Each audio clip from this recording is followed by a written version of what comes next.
And consider Christianity. The entire doctrine is predicated on the idea that the gospel account of the miracles of Jesus is true. This is why people believe Jesus was the Son of God, divine, etc. This textual claim is problematic because everyone acknowledges that the Gospels followed Jesus' ministry by decades, and there's no extra biblical account of his miracles. But the truth is quite a bit worse than that. The truth is, even if we had multiple contemporaneous eyewitness accounts of the miracles of Jesus, this still would not provide sufficient basis to believe that these events actually occurred. Well, why not? Well, the problem is that first-hand reports of miracles are quite common, even in the 21st century. I have met literally hundreds at this point of Western-educated men and women who think that their favorite Hindu or Buddhist guru has magic powers. The powers ascribed to these gurus are every bit as outlandish as those ascribed to Jesus.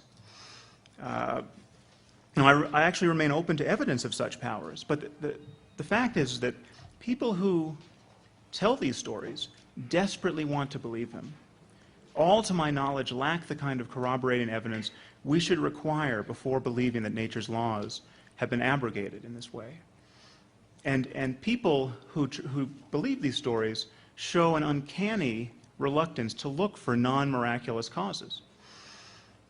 But it remains a fact that yogis and mystics are said to be walking on water and raising the dead and flying without the aid of technology, materializing objects, reading minds, foretelling the future, right now.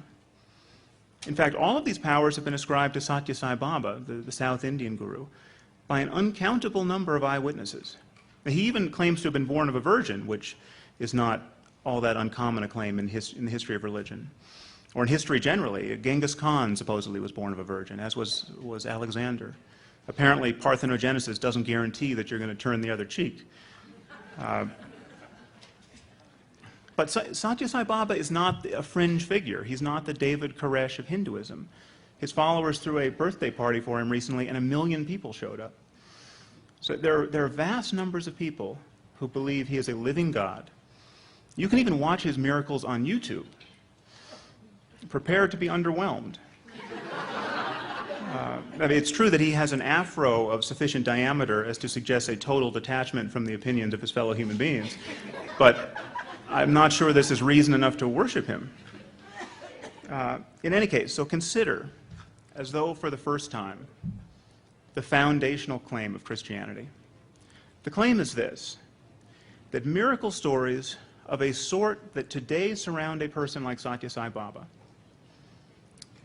become especially compelling when you set them in the pre-scientific religious context of the first century Roman Empire, decades after their supposed occurrence.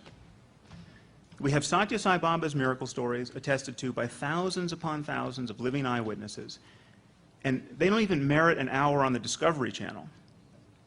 But you place a few miracle stories in some ancient books, and half the people on this earth think it a legitimate project to organize their lives around them.